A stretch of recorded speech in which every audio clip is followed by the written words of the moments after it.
আপনারাও নির্বাচিত সরকার নয়, আবার যাদের কথায় আপনারা লাফালাফি করতেছেন তারাও এমন কোন দল না। তারা যদিও 5ই আগস্টের পর দেশের মালিক ভাব হয়ে গেছে তাদের, তবে একটু কমছে এখন।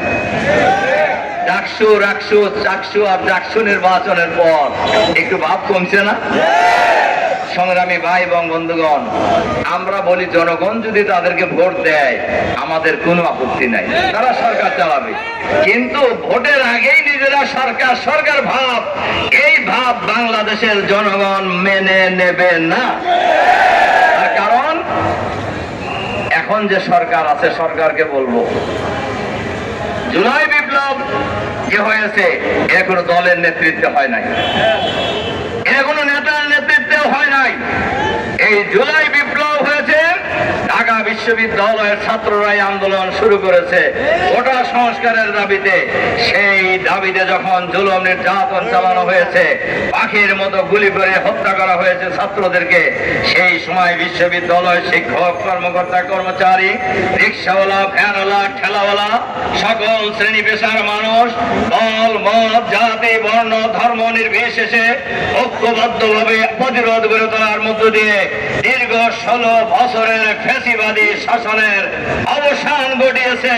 ফ্যাসিবাদী সরকার পদত্যাগ করে মামার বাড়ি পালিয়ে যেতে বাধ্য হয়েছে। কিন্তু ওই জনগণ এখন আছে না নাই? সুতরাং সরকারকেও বুঝতে হবে, সব দলকেও বুঝতে হবে এই জনগণ এখনো আছে। শহীদ হয়েছে মাত্র 2000, আহত পঙ্গু হয়েছে মাত্র 40,000, আর বাকি কোটি কোটি মানুষ এখনো জীবিত আছে না? কোন ফ্যাসিবাদের বিরুদ্ধে অতীতে যেমন বাংলাদেশের মানুষ ঐক্যবদ্ধ প্রতিরোধ গড়ে তুলেছে, আবার যদি কেউ ফ্যাসিবাদ কায়েম করতে চায় তাহলে সেই ফ্যাসিবাদের বিরুদ্ধেও বাংলাদেশের মানুষ ঐক্যবদ্ধ প্রতিরোধ গড়ে তোলার জন্য প্রস্তুত আছে। কাজেই এ কথা কারোরই ভোলা উচিত নয়। এই দেশ কারোর বাপেরও না, কোন পরিবারেরও না। এই দেশ হলো বাংলাদেশের 18 কোটি মানুষের দেশ। এই দেশ 18 কোটি মানুষের দেশ। এই দেশ কিভাবে পরিচালিত হবে এটা নির্ধারণ করবে বাংলাদেশের 18 কোটি মানুষ। আর সরকারের কাছে আমরা বলবো আইন শৃঙ্খলা পরিস্থিতি উন্নত করার জন্য জুলাই বিপ্লব হয়েছে, এখনো আমাদের বোনেরা ধর্ষিত হচ্ছে বাংলাদেশের গ্রামে গঞ্জে। জুলাই বিপ্লব হয়েছে, এখনো মিটিং এ বাধা দেওয়া হচ্ছে। জুলাই বিপ্লব হয়েছে, এখনো দলীয় করণের ভোট সরকারের মধ্য থেকে যায় নাই।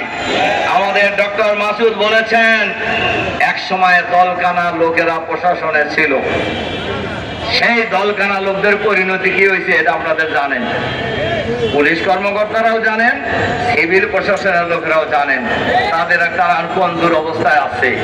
আবারও যদি এই দলীয়করণের চিন্তায় আপনারা ব্যস্ত হয়ে যান, আমাদের কাছে খবর আছে কোন জেলার ডিসি কোন সিদ্ধান্ত নেওয়ার আগে ওই জেলার এক নেতাকে জিজ্ঞাসা করে সবাই চাপ দিতেছে আমি এখন কি করব। আপনার তো ডিসি থাকাই উচিত না, আপনার ডিসি থাকা উচিত নয়, আপনার সচিব থাকার যোগ্যতা নেই, আপনার উপদেষ্টা থাকার কোনো অধিকার নেই। আপনারা দলবাজি করার জন্য এখানে এসেছেন, দলবাজি করলে আমাদের মতো রাজপথে নেমে আসেন।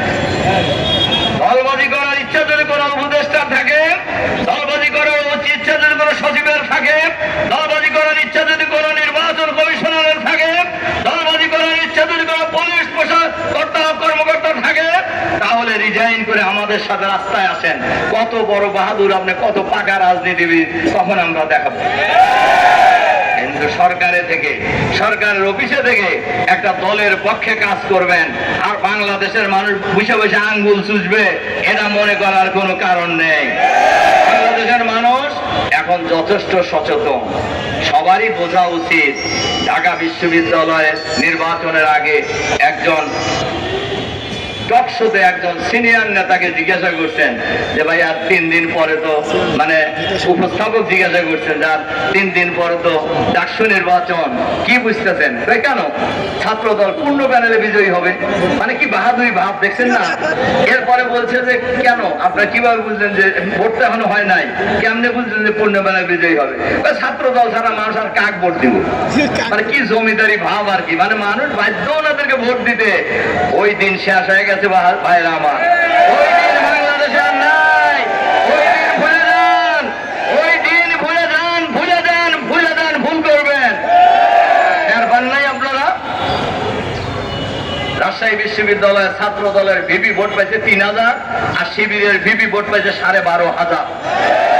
আপনারা টের পাইতেছেন না? বাংলাদেশের মানুষ আগামী জাতীয় সংসদ নির্বাচনে এরকম একটা নীরব ভোট বিপ্লব করবে ইনশাআল্লাহ। এজন্য আমরা সরকারের কাছে আহ্বান জানাতে চাই, অবিলম্বে লেভেল প্লেইং ফিল্ড তৈরি করুন, সবার অধিকার সমান, সবার লেভেল প্লেইং তৈরি করুন, সবার অধিকার নিশ্চিত করুন, আইন শৃঙ্খলা পরিস্থিতির উন্নতি করুন এবং দলীয়করণের ব্যাপারে সতর্ক হয়ে যান।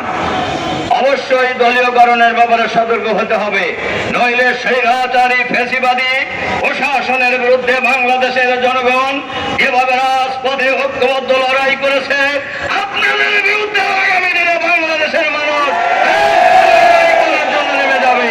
তখন কিন্তু কেউই আর পালানোর জায়গা পাবেন না। এজন্য আসুন আমরা আগামী দিনে জুলাই সনদের বাস্তবায়নের জন্য নভেম্বরের মধ্যে জাতীয় সংসদ নির্বাচন দিতে হবে, গণভোট দিতে হবে, নভেম্বরের মধ্যেই গণভোট দিতে হবে। গণভোটের ভিত্তিতে জুলাই সনদের ভিত্তিতে আগামী মধ্য ফেব্রুয়ারি জাতীয় সংসদ নির্বাচন নিশ্চিত করতে হবে, লেভেল প্লেইং ফিল্ড তৈরি করতে হবে, গণহত্যার বিচার দ্রুত শেষ করতে হবে, আইন শৃঙ্খলা পরিস্থিতির উন্নতি করতে হবে, প্রশাসনকে নিরপেক্ষ ভূমিকা পালন করতে হবে। এই দাবি যদি করা না হয়, আমাদের যে আন্দোলন চলছে এই আন্দোলন চলতেই থাকবে, এই আন্দোলন কেউ ঠেকাতে পারবেন না। সেই আহ্বান জানিয়ে প্রশাসনকে নিরপেক্ষ, সরকারকে নিরপেক্ষ ভূমিকা পালন করার আহ্বান জানিয়ে আমার বক্তব্য এখানে শেষ করছি। আল্লাহ হাফেজ।